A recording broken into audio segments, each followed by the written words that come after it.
సంగచ్ఛధ్వం సంవదధ్వం సంవో మనాంసి జానతాం దేవాభాగం యథా పూర్వే సంజానానాం ఉపాస్మహే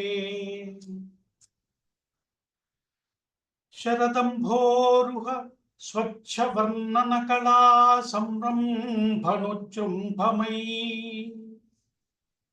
స్ఫురదిందీవర పీయమాన సుమన స్ఫూర్తిప్రదామోదమయీ సరసంబై శుభమై సుధా మధురతా గంభీరమై పూర్ణమై వరలుంగావుత మత్ప్రసంగమిచటన్ వాగ్దేవి దివింపగన్.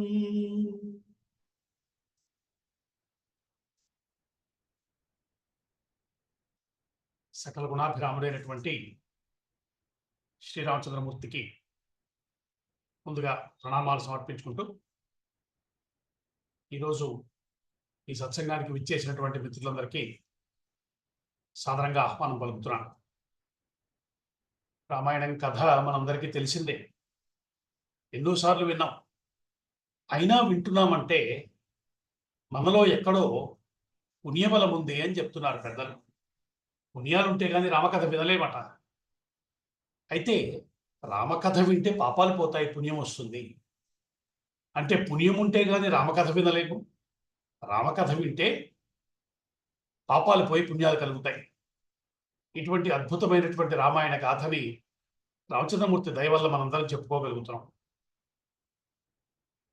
అయోధ్య నగరాన్ని రాజధానిగా చేసుకుని దశరథ మహారాజు పరిపాలిస్తున్న కాలంలో ఆయనకి సంతానం లేకపోవటానికి కారణమైన పాపాన్ని తొలగించటం కోసం వారి వంశ పురోహితులైనటువంటి వశిష్ఠుడు, పెద్దలు ఋష్యశృంగులు లాంటి మహర్షులు వీళ్ళందరూ కలిసి ఆయన చేత అశ్వమేధ యాగాన్ని చేయించటం, అశ్వమేధ యాగాన్ని పూర్తి చేసిన తర్వాత, విజయవంతంగా పూర్తయిన తర్వాత పుత్రకామేష్టి యాగాన్ని చేయటం, పుత్రకామేష్టి యాగం ఫలించి యజ్ఞపురుషుడు అమృతతుల్యమైనటువంటి పాయసాన్ని ప్రసాదంగా ప్రసాదించటం, ఆ ప్రసాదాన్ని దశరథ మహారాజు తన 3 భార్యలకి పంచటము, తద్వారా ఆ శ్రీ మహావిష్ణువు చతుర్వ్యూహాలతో తన 4 రూపాలను రామ లక్ష్మణ భరత శత్రుఘ్నులుగా జన్మించటం, ఇట్లాంటి దివ్యగాథంతటిది మనం స్మరించుకున్నాం. ఒకరోజు విశ్వామిత్ర మహర్షి దశరథ మహారాజు దగ్గరికి రావటం, నేను లోక కళ్యాణార్థం ఒక యాగాన్ని సంకల్పించానయ్యా, ఆ యాగ రక్షణార్థం నాకు నీ కొడుకులు కావాలి అని అడగటం. పక్కనున్న వశిష్ఠ మహర్షి యొక్క ప్రోత్సాహంతో దశరథుడు రామచంద్రుడిని లక్ష్మణుడిని విశ్వామిత్రుడితోటి పంపించటం, విశ్వామిత్ర మహర్షి వారిద్దరికీ బలాతిబలాన్ని విద్యలివ్వటం, తరువాత తాటక సంహారం తరువాత యాగ రక్షణార్థం నిలబడ్డ రాముడికి లక్ష్మణుడికి అనేక శస్త్రాస్త్రాల్ని విశ్వామిత్ర మహర్షి ప్రసాదించటం, ఈ దివ్యగాథంతా చెప్పుకున్నాం. చివరిగా మనం క్రితంసారి ప్రవచనాన్ని ముగించుకునే సమయానికి రాక్షస వధ పూర్తయింది. రామావతార యొక్క ప్రధానమైన ప్రయోజనం ఏమిటి? రాక్షస సంహారమా అంటే కాదయ్యా, ఆయన శిష్టుల్ని కాపాడటం కోసం వచ్చాడు. ఆ రాక్షస సంహారం అన్నది ఆనుషంగికమైన ప్రయోజనం. ప్రధానంగా రాముడు ఎక్కడ మహర్షులు ఉన్నారో వారిని వెతుక్కుంటూ వెళ్ళి వారి దగ్గరకు వెళ్ళి ఉద్ధరించాడు, వారిని అనుగ్రహించాడు. ఇలా చూడాలి రామాయణాన్ని అని పెద్దలు మహాత్ములు మనకి చెప్తున్నారు. రామావతారం అంటే అత్యంత సులభావతారం. రాముణ్ణి స్మరించటం తేలిక, రాముణ్ణి భావించటం తేలిక, రాముడి యొక్క అనుగ్రహాన్ని పొందటం తేలిక. సాక్షాత్తు రామచంద్రమూర్తి చెప్పాడు, సకృదేవ ప్రపన్నాయ తవాస్మిత చేయాచతే అభయం సర్వభూతేభ్యో దదామి ఏతద్ వ్రతం మమ అంటున్నట్ట స్వామి. ఇది గతంలో కూడా మనం చెప్పుకున్నాం. స్వామి అంత దయామయుడు, స్మరించినంత మాత్రం చేత అనుగ్రహించే లక్షణం ఉన్న అవతారం రామావతారం. అటువంటి నారాయణ అవతారాన్ని మనం కథ రూపంలో చెప్పుకుంటున్నాం, స్మరించుకుంటున్నాం. రాక్షస సంహారాన్ని పూర్తి చేశాడు రామచంద్రమూర్తి. ఋషులందరూ సంతోషించారు. ఆ రాత్రి 10 రోజుల దీక్షానంతరం విశ్రమించారు. ఇది క్రితంసారి జరిగినటువంటి ప్రవచనం యొక్క చివరి భాగం. తెల్లవారింది, మహర్షి నిద్రలేచాడు, పిల్లలిద్దరిని నిద్రలేపాడు. కౌసల్య సుప్రజారామ అంటూ ఆయన చేసిన స్తోత్రం యొక్క విశేషం గురించి కూడా చెప్పుకున్నాం. ఆ కౌసల్య సుప్రజారామ పూర్వాసంధ్యా ప్రవర్తతే ఉత్తిష్ట నరశార్దూల కర్తవ్యం దైవమాహ్నికం అని రామాయణంలో ఆ విశ్వామిత్రుడు చేసినటువంటి ఆ స్తోత్రం ఏదైతే ఉందో స్వామికి ఎంత ఇష్టం అంటే, ఈ రోజుకి కూడా తిరుమల క్షేత్రంలో వెంకటేశుడుగా కూర్చున్నవాడు దీన్నే సుప్రభాతంగా వింటున్నాడంటే ఆయనకి ఎంత ప్రీతిపాత్రమైనటువంటి స్తోత్రమో అది అర్థమవుతోంది. దాని మీద అనేక విశేషాలు పెద్దలు చెప్పారు. అటువంటి దివ్యమైనటువంటి స్తోత్రాన్ని కూడా మనం స్మరించుకున్నాం. విశ్వామిత్ర మహర్షి పిల్లలిద్దరిని నిద్రలేపాడు. లేచారు. కార్యక్రమాలన్నీ పూర్తయిన తర్వాత మహర్షులందరూ కూర్చున్నారు. ఆ సమావేశం ముందు నిలబడ్డారు. రామచంద్రమూర్తి, లక్ష్మణస్వామి చేతులు జోడించారు. మహర్షి, మా తండ్రి గారి ఆజ్ఞ ప్రకారం నీవు ఎలా శాసిస్తే అలా మేము యాగరక్షణ చేశాం. 10 రోజుల యాగం పూర్తయింది. ఇప్పుడు మాకేమిటి నీ ఆజ్ఞ అని అడిగట్ట రామచంద్రుడు. మాట్లాడటంలో ఉన్న వైభవం తెలిసిన వాడాయన. ఇప్పుడు ఏం చేయమంటావు?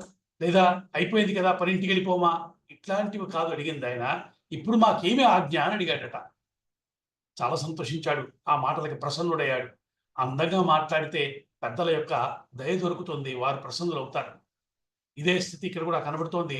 రామచంద్రమూర్తి మాట్లాడిన ఈ మాటలకు సంతోషించాడు. విశ్వామిత్రుడు చెప్తున్నాడు, నాయన, మిథిలా నగరం అని ఇక్కడి నుంచి దగ్గరలో ఒక రాజ్యం ఉంది. అక్కడ జనక మహారాజు ఒక యాగాన్ని చేస్తున్నాడు. ఆయన ఒక యాగాన్ని తలబెట్టాడు. దానికి మా అందరికీ ఆహ్వానం ఉంది. మేమందరము ఆ యాగాన్ని చూడటానికి వెళ్తున్నాము. మీరు కూడా మాతో పాటు రండి. నేనెందుకు అంటారేమో, మేమెందుకు అక్కడికి అంటారేమో. అక్కడ ఒక ధనురత్నం ఉంది, ఒక మహాధనస్సు ఉందయ్యా జనకుడి ఇంట్లో. దానిని నువ్వు చూడాలి. నువ్వు జగదేక ధానుష్కుడివి, ధనుర్విద్యలో ప్రవీణులు కదా మీరు చూడవలసినటువంటి ధనస్సు అది అంటున్నాడు. ఇక్కడ వాల్మీకి మహర్షి రాసినటువంటి శ్లోకం కూడా చాలా విచిత్రంగా ఉంది. త్వంచైవ నరశార్దూల సహాస్మాభిర్గమిష్యసి అద్భుతం ధనరత్నంచ తత్ర తద్ద్రష్టుమర్హసి. రామాయణంలో అనేక విశేషమైనటువంటి శ్లోకాలు ఉన్నాయి. నిజానికి రామాయణం ఆది కావ్యం, ఈ సృష్టిలోనే తొలి కావ్యం అది. ఆయన నోటి వెంట వచ్చిన మొట్టమొదటి శ్లోకం గురించి మనం చెప్పుకున్నాం. మానిషాద ప్రతిష్టాంతం అని ఆయన చెప్పినప్పుడు ఆయనే ఆశ్చర్యపోయాడు. ఇదేమిటి, చాలా చిత్రమైనటువంటి ఛందస్సులో వచ్చిందే ఈ శ్లోకం అనుకున్నాడని అనుకున్నాం మనం. అంటే సృష్టిలో మొట్టమొదటి కావ్యము రామాయణం. అయితే ఆ మొట్టమొదటి కావ్యమే ఎంత దివ్యంగా వచ్చిందంటే, సాహిత్యపరంగా చూస్తే, కావ్యపరంగా దాన్ని ఆనందించదలుచుకుంటే ఎన్నెన్ని అద్భుతాలని చూపించాడో వాల్మీకి మహర్షి. పెద్దలు అంటారు, మధురిమ పడతీనాం మార్గదర్శి మహర్షి. అందమైన మాటలు చెప్పడంలో మనందరికీ మార్గదర్శి వాల్మీకి మహర్షి అంటున్నారు. ఎందుకంటే మొట్టమొదటిసారి రాసిన గ్రంథంలోనే, ఆ కావ్యంలోనే ఇన్ని చమత్కారాలు, ఇన్ని విశేషాలు, ఇన్ని సాహిత్యపరమైన వైభవోపేతమైన అంశాలని పెట్టి రచించగలిగాడంటే అది కేవలం ఋషుల వల్ల అయ్యే పని. అటువంటి ఋషి కాబట్టే వాల్మీకి మహర్షి మనకు అద్భుతమైనటువంటి గ్రంథాలను అందించాడు, ఆ శ్లోకాలను అందించాడు. ఇక్కడ అంటున్నాడు, త్వం చైవ నరశార్దూల సహాస్మాభిర్గమిష్యసి అద్భుతం ధనురత్నంచ అంటున్నాడు. అంటే దీనికి అర్థం ఎలా చెప్పాలి అంటే, జనకుడి కొలువులో ఒక ధనురత్నం ఉందయ్యా, అద్భుతమైన ధనురత్నం ఉంది, ఈ అర్థం సరిపోతుంది. అయితే విశేషమైనటువంటి అంశాన్ని కూడా పెద్దలు ప్రస్తావించారు. అలా కాదు, ఆయన ఏమంటున్నాడు, ధనురత్నం ఉంది అక్కడ, అద్భుతంచా, ఒక అద్భుతం కూడా ఉంది అని చెప్తున్నాడు. జనకుడి కొలువులో, జనకుడి ఇంట ఉన్న ధనురత్నం ఒకటైతే అద్భుతం ఒకటి. ఏమా అద్భుతం, ఏమై ఉంటుంది? ఇంకెవరు, సాక్షాత్తు సీతమ్మ తల్లినే ప్రస్తావన చేస్తున్నాడు ఇక్కడ శ్లోకంలో అన్నారు పెద్దలు దీనికి వ్యాఖ్యానం చేస్తూ. అక్కడ జనకుడి ఇంట నువ్వు చూడవలసిన 2 రత్నాలు ఉన్నాయ్యా. ఒకటి ధనురత్నం అయితే ఇంకోటి కన్యారత్నము. ఈ 2 రత్నాలు అక్కడ ఉన్నాయి, చూడాలి, పదమాతో పాటు రా అని చెప్పి తీసుకెళ్ళాడట విశ్వామిత్ర మహర్షి దీన్ని ప్రస్తావన చేస్తున్నాడు వాల్మీకి మహర్షి అంటున్నారు పెద్దలు. అందుకే విశ్వనాథ్ వారు అంటారు, ఈ సంసారం మీదెన్ని జన్మలకునైనన్ మౌని వాల్మీకి భాషా సంక్రాంత రుణంపు తీర్చగలదా. మనం ఈ జన్మకి వాల్మీకి యొక్క రుణం తీర్చుకోగలమా? ఎలాంటి ప్రయోగాలు చేశాడయ్యా, ఎలాంటి దివ్యమైన విషయాలు అందించాడు మొట్టమొదటి కావ్యంలోనే అంటూ మురిసిపోయారు పెద్దలు విశ్వనాథ్ వారు. కాబట్టి అంత అందమైనటువంటి శ్లోకాన్ని చెప్పాడు. అక్కడ ఉన్న కన్యారత్నాన్ని ధనురత్నాన్ని చూపిస్తాను నీకు, నాతో పాటు రా. ఎందుకంటే ముందే చెప్పుకున్నాం, విశ్వామిత్రుడు ఆయన, విశ్వానికి మిత్రుడైన వాడు అమ్మవారిని అయ్యవారిని కలిపే పనిని తానే తలకెత్తుకున్నాడు. ఇప్పుడు ఆ పని చేయబోతున్నాడు కాబట్టి రామచంద్రమూర్తిని ఆ మిథిలా నగరం వైపు నడిపిస్తూ తీసుకెళ్తామని ప్రణాళిక వేసుకున్నాడట. ఇప్పుడు జనకుడి ఇంట్లో ఉన్నటువంటి అద్భుతమైన ధనురత్నం కూడా సామాన్యమైనదేం కాదు, సాక్షాత్తు శివధనస్సు అని. ఈ జనకుడి వంశానికి మూల పురుషుడైనటువంటి దేవరాతుడికి దేవతలు ఇచ్చినటువంటి ఒక అద్భుతమైన ధనస్సు ఉంటుంది. దాన్ని చూడటానికి కూడా రామచంద్రమూర్తి వెళ్తున్నాడు. శివధనుర్భంగం అన్నది రామాయణంలో ఒక చాలా విశేషమైనటువంటి అంశం. కథ అటువైపు నడుస్తోంది. ఇక్కడ ఒక అందమైన మాట చెప్పాడు వాల్మీకి మహర్షి. మళ్ళీ మృగపక్షి గణాశైవ సిద్ధాశ్రమ నివాసిన అనుజగ్గుర్మహాత్మానం విశ్వామిత్రం మహామునిం నివర్తయామాస తతః పక్షి సంఘాన్ మృగానపి. ఇది కూడా ఒక అందమైనటువంటి శ్లోకం. వీళ్ళు బయలుదేరారు మిథిలానగరం వైపు. ఋషులందరూ కలిసి రామచంద్రమూర్తిని లక్ష్మణస్వామిని వెంట పెట్టుకుని బయలుదేరుతుంటే ఒక అద్భుతమైన సన్నివేశం జరిగిందట అక్కడ. ఆ చుట్టుపక్కల ఉన్నటువంటి కుందేళ్లు, లేళ్లు వంటి అన్ని మృగాలన్నీ కూడా వచ్చి ఎదుర్కొన్నా నిలబడ్డాయట. మేము వస్తాం మీతో పాటు. ఇది ఒక ఆశ్చర్యకరమైన విషయం. ఇట్లా ఎలా జరిగింది అన్నారు. అంటే ముందే చెప్పాను కదయ్యా, రాముడు అంటే ఎవరు? కస్యైక ప్రియదర్శిన. ఆయన 16 లక్షణాల్లో ముందే అనుకున్నాగా, ఎవరిని చూస్తే ఆనందం కలుగుతుందో, దివ్యమైనటువంటి దర్శనమో అటువంటి వాడు రాముడు. అంటే జగద్భావాకర్షణశీలుడట. ఎవరు చూసినా, ఎవరు అంటే కేవలం మనుషులనే అర్థం ఉన్నదా? కాదు కాదు. జంతువులకి, పక్షులకి, సమస్త జీవులకి ఎవడు ప్రాణమై ఉన్నాడో, ఎవడు ఆత్మై ఉన్నాడో వాడే ఎదురుకుండా నిలబడితే ఆయన్ని చూస్తూ అలా ఉండిపోయి ఆ పారవశ్యంలో ఉండిపోయేట జంతువులన్నీ. రాముడు బయలుదేరుతున్నాడు అనగానే అప్పటిదాకా మహర్షులు అనేక సార్లు అక్కడికి వచ్చారు, వెళ్ళారు. విశ్వామిత్రుడు వచ్చాడు, అనేక సార్లు ఆ ఆశ్రమం నుంచి అనేక చోట్లకు వెళ్ళాడు. ఎప్పుడూ లేని చిత్రమైన సంఘటన. ఈ జీవజాలం అంతా వారితో పాటు బయలుదేరితే విశ్వామిత్ర మహర్షి వాటన్నిటికీ నచ్చ చెప్పి పంపించేశాడు అంటున్నారు. ఇది ఒక దివ్యమైనటువంటి ఘట్టం. రామచంద్రమూర్తి యొక్క దైవత్వాన్ని మనకు ప్రకటించేటువంటి ఒక దివ్యమైనటువంటి సన్నివేశం. అట్లాగా అక్కడి నుంచి బయలుదేరే క్షణంలో విశ్వామిత్ర మహర్షి ఆ చుట్టుపక్కల ఉన్న వనదేవతలన్నిటికీ నమస్కరించాట. ఇది మన సంస్కృతి. అంటే మనము ఈ ప్రకృతితో మమేకమై జీవించేటువంటి లక్షణం కలిగిన వాళ్ళం. అంటే ఏమిటి అంటే, ప్రకృతిలో ప్రతి చోట అణువణువున దేవతాశక్తిని దర్శించగలిగినటువంటి సామర్థ్యం కలిగిన వాళ్ళు మన ఋషులు. మనకు అటువంటి ఒక మార్గదర్శనాన్ని కూడా వారు చేశారు. మనం నదిలో, చెరువుల్లో, చెట్లలో, తీగల్లో, జంతువుల్లో సర్వత్రా మనం భగవంతుడి యొక్క దర్శనాన్ని చేసే ప్రయత్నం చేస్తాం. అదే చెప్పటానికా అన్నట్టుగా విశ్వామిత్ర మహర్షి అక్కడ ఉన్నటువంటి ఆ వనదేవతలందరికీ నమస్కరించి, అమ్మా మీ దయ వల్ల యాగాన్ని విశేషంగా పూర్తి చేసుకోగలిగాను. ఇప్పుడు ఇక్కడి నుంచి బయలుదేరుతున్నాం. అనుజేయమని దండం పెట్టుకుని బయలుదేరాడట. ఇది రామాయణంలో ప్రత్యేకంగా మనకు కనపడుతున్న ఒక సన్నివేశం. ఇక అక్కడి నుంచి బయలుదేరాడు. అలా క్రమంగా రామచంద్రమూర్తి వాళ్ళని తీసుకుని వెళ్తున్నాడు. రామచంద్రమూర్తి లక్ష్మణస్వామిని తీసుకుని వశిష్ఠుడు మన విశ్వామిత్రుడు వెళ్తున్నాడు. వెళ్తుంటే క్రమంగా శోణా నదీ తీరానికి చేరాడు. రామాయణంలో గమనించుకోదగ్గ అనేక అంశాలు ఉన్నాయి. అందులో ఒకటి, ఎక్కడి నుంచి రామాయణం ఎటువైపు సాగుతోంది, రామకథ వెళ్తున్న దారి. రామాయణం అంటే రాముడు నడిచిన దారి, అంటే రాముడి యొక్క ప్రవర్తన, రాముడి యొక్క ఆ మర్యాద పురుషోత్తముడే రాముడి యొక్క చరిత్ర అనటం ఎంత సత్యమో, రాముడు నడిచిన దారిని గమనించడం కూడా ఒక విశేషమే. ఒక్కొక్క నదీ తీరాన్ని స్పర్శించుకుంటూ వెళ్తున్నాడు.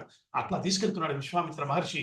ఎక్కడెక్కడ ఋషులు ఉన్నారో, ఎక్కడెక్కడ తపస్సులు ఉన్నారో వారందరి దర్శనం కూడా రామచంద్రమూర్తికి జరుగుతోంది. కాదు రామచంద్రమూర్తి యొక్క దర్శనాన్ని వారికి అనుగ్రహించేలా చేస్తున్నాడు విశ్వామిత్ర మహర్షి. అట్లాగా శోణా నది తీరానికి చేరారు. ఆ శోణా నది తీరం నుంచి అక్కడ కూర్చున్నారు.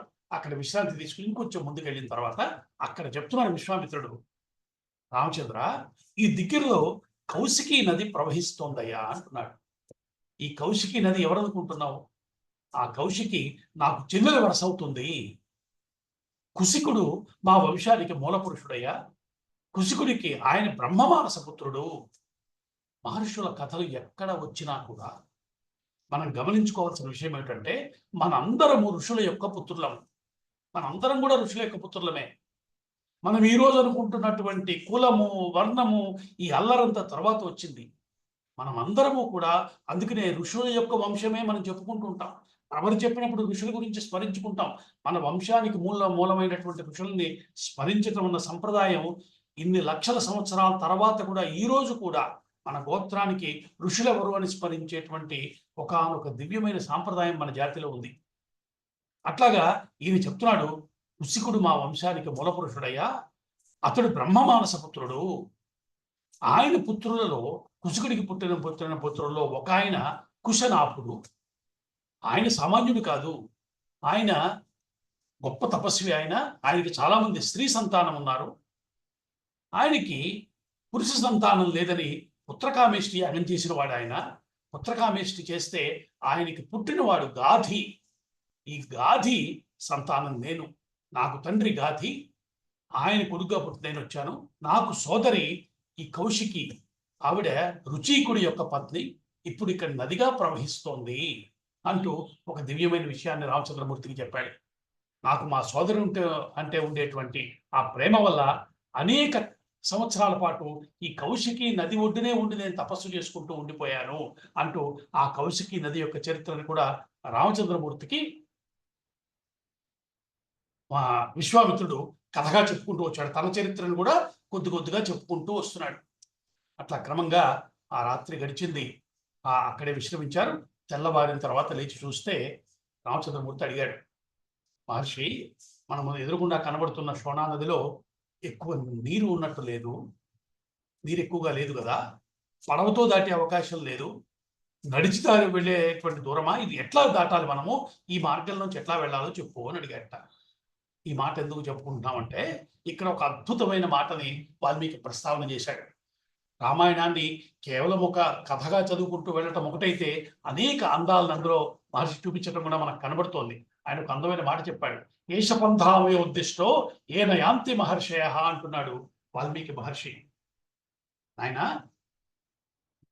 ఇప్పుడు నువ్వు అడిగావు నన్ను ఏ మార్గంలో వెళ్ళాలి అని. ఇక్కడి నుంచి ఋషులు నడిచిన మార్గం ఒకటి ఉంది, ఆ మార్గంలో వెళ్దాం మనం అంటున్నాడట విశ్వామిత్ర మహర్షి. దీనికి అద్భుతమైన వ్యాఖ్యానం చేశారు పెద్దలు. ఋషులు నడిచిన మార్గమే రాముడి మార్గం. రాముణ్ణి నడిపించిన వారు, రామ కథని నడిపించిన వారు, అణువణువున ప్రతి చోట కూడా ప్రతి కదలికలోనూ రామచంద్రమూర్తిని దగ్గరుండి నడిపించారు మహర్షులు. ఇప్పుడు ఈయన అంటున్నది కూడా ఋషులు నడిచిన మార్గంలో వెళ్ళాలి మనము అంటే, ఋషులు నడిచిన మార్గము అంటే సనాతన ధర్మము. ఏ ధర్మాన్ని వాళ్ళు అనుష్ఠించి చూపించారో, ఏది జీవితంగా బతికారో అటువంటి మార్గంలో వెళ్ళవలసిన వాళ్ళం మనము. కాబట్టి అటువంటి మార్గంలోంచి వెళ్తున్నాం మనం అని సూచిస్తున్నాడా అన్నట్టుగా, యోగులు సాగిన మార్గం ఇది అంటున్నాడు మహర్షి. అటువంటి మార్గంలో రామచంద్రమూర్తిని నడిపించుకుంటూ తీసుకెళ్తుంటే క్రమక్రమంగా ఆ మార్గంలో ముందుకు వెళ్ళి గంగా నదీ తీరానికి చేరారు వారంతా. గంగా నదీ తీరం చేరిన తర్వాత అద్భుతమైన గంగా నదిని దర్శించారు. హిందువులకి అత్యంత పవిత్రమైన తల్లి గంగా నది. ఎవరి పేరు చెప్తే, ఎవరిని కేవలం స్మరిస్తే పాపాలు పోతాయో అటువంటి తల్లి గంగా నది. ఆ గంగా నది ఒడ్డును చేరారు. గంగా నదికి నమస్కరించుకున్నాడు రామచంద్రమూర్తి. అక్కడ కూర్చున్నాక రాముడు అడిగాడట, మహర్షి, ఇంత మహిమాన్వితమైన నది ఇది, ఈ గంగా నది కథ చెప్తావా నాకు అని అడిగాడట. నవ్వుకున్నాడు విశ్వామిత్రుడు. ఎంత చిత్రమో చూడండి. ఎవరి పాదాల నుంచి గంగ పుట్టిందో ఆయనే అడుగుతున్నాడు ఇప్పుడు, గంగమ్మ కథ నాకు చెప్తావా అని. నారాయణ పాదాల నుంచి వచ్చినటువంటి గంగ భూమి మీద మనందరినీ తరింపజేస్తున్న ఆ తల్లిని నారాయణ స్వరూపుడైన రామచంద్రమూర్తి ఇప్పుడు ఏమడుగుతున్నాడు, ఆ గంగ కథ నాకు చెప్తావా అన్నట్ట. మనకి పెద్దలు అంటూ ఉంటారు, కథలు చెప్పటం సామాన్యమైన విషయం కాదండి. మనకి చరిత్రలో చూస్తే ఇద్దరు వ్యక్తులు గొప్ప కథలు చెప్పిన వారు కనబడతారు. ఒకడు శుకబ్రహ్మ. శుకుడు శౌనకాది మహర్షులకు చెప్పిన అనేక కథలే పురాణాలే మనకు అందే. అలాగే అద్భుతమైన కథలు చెప్పినవాడు విశ్వామిత్రుడు. రామచంద్రమూర్తిని అడవిలో ఈ అరణ్య మార్గంలో తీసుకువెళ్తూ ఎన్నెన్నో దివ్యమైనటువంటి కథలు రాముడికి లక్ష్మణుడికి చెప్పుకుంటూ వస్తున్నాడు మహర్షి. విశ్వాధారు అంటారు పొంగిపోయి, ఏమి కథ ఏమి చెప్పుట ఏమి సొగసు అన్నాడు. ఎంత గొప్పగా చెప్పాడయ్యా కథలు, ఎలాంటి భాష వాడాడు, ఎలాంటి అర్థం వచ్చే పదాలు ప్రయోగించాడు, ఎంత దివ్యంగా ఉంది అంటున్నాడు. అటువంటి దివ్యమైనటువంటి కథ చెప్పటానికి ఉద్యుక్తుడవుతున్నాడు మహర్షి. దానికి వినటం అన్నది సనాతన ధర్మంలో చాలా గొప్ప విషయం. ఎందుకంటే మనం పుస్తకాలు చదవటము ఇది కూడా మంచిదే, కానీ వినటం అన్నది ఒక ప్రత్యేకమైన అంశం అని చెప్తున్నారు. శృణ్వన్ తపః అన్నారు. అంటే వినటం ద్వారా మనం పవిత్రులమవుతాంట. అందుకనే నిజానికి మీరందరూ కూడా రామకథ మీకు తెలియందా, మీరు వినందా, ఎన్నిసార్లు వినుంటారు. అయినా ఇప్పుడు వచ్చి ఇక్కడ ఉండి మళ్ళీ ఒక్కసారి రామాయణం విందామని అనుకుంటున్నారంటే రామకథ మనని పవిత్రులను చేస్తుంది అన్న భావమే కదా. భగవత్ కథలు వినటం అన్నది మన పాపాలని నశింపచేసేటువంటి ఒక గొప్ప ప్రక్రియ అని మనకి ఉన్న ఎరుకే వాళ్ళ ఇలా మనందరినీ కూర్చోబెట్టింది, ఇలా రామకథని మళ్ళీ చెప్పుకునేలా చేసింది. విశ్వామిత్ర మహర్షిని గంగమ్మ యొక్క కథ చెప్పమని అడిగాడు రామచంద్రమూర్తి. ఆయన చెప్పడం మొదలుపెట్టాడు.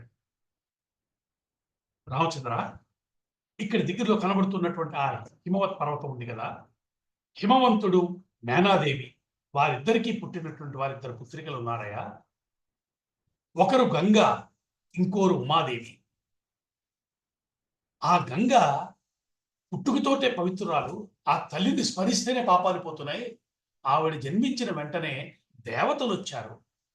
దేవతలు వచ్చి వారు అడిగారట, మాకు దేవలోకంలో మా దేవకార్యాలు చేసుకోవటానికి ఈ గంగమ్మ కావాలి అని అడిగారట హిమవంతుడిని. అడిగితే గంగమ్మ యొక్క ఆనతి తీసుకుని హిమవంతుడు ఆ తల్లిని దేవతలతో పాటు పంపించాడట. అలాగా గంగమ్మ సురలోకానికి వెళ్ళి ఆ దేవతా నదిగా అక్కడ స్వర్గలోకంలో దేవతలను అనుగ్రహిస్తోంది అని చెప్తున్నారు. అట్లా దేవలోకానికి వెళ్ళింది గంగమ్మ తల్లి. ఇక తర్వాత రెండవ పుత్రిక ఉమాదేవి. ఉమా అన్న పేరే మహా మంత్రమని చెప్తున్నారు పెద్దలు. ఉమా, ఆ ఉమా అన్న 3 అక్షరాలు అదే వాటి యొక్క అర్థం చెప్పుకుంటేనే మనకు ఒక గొప్ప ఆనందం కలుగుతుంది.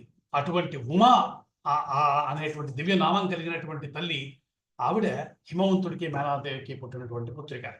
ఆ తల్లి శివుడే భర్త కావాలి అని చెప్పి ఆ రుద్రుని ఉద్దేశించి విశేషమైనటువంటి తపస్సు చేసిందిట. తపస్సు చేస్తే స్వామి ప్రత్యక్షమయ్యి ఆ తల్లిని స్వీకరించాడట. ఇవన్నీ భగవంతుడి యొక్క లీలలు అని చెప్తారు. ఇవి చెప్పటంలో ఇలాంటి సంఘటనలు జరిగాయి అనుకోవటం ఎంత సత్యమో, వీటిని మనం తెలుసుకోవటం ద్వారా, వీటిని వినటం ద్వారా మనం పొందేటువంటి లాభాలు కూడా విశేషము, అపారమని చెప్తున్నారు. భగవంతుడి యొక్క కథలు విన్నంత మాత్రం చేత మనకి లభించే ఫలితాలని చాలా పెద్ద ఎత్తున చెప్పుకుంటూ వచ్చారు. ఇప్పుడు మనం చెప్పుకోబోతున్న కథ, ఈ తరువాత వచ్చేటువంటి ఇంకా అనేక చరిత్రలు వినటం కూడా మనల్ని పుణ్యాత్ముల్ని చేస్తాయి, మన పాపాలు పోతాయి అంటూ అనేక విశేషమైన ఫలితాలు కూడా చెప్తున్నారు. అటువంటి కథ ఇప్పుడు మనం చెప్పుకోబోతున్న కథ దివ్యమైనటువంటి గాథగా ప్రపంచమంతా స్మరిస్తున్నటువంటి గాథ.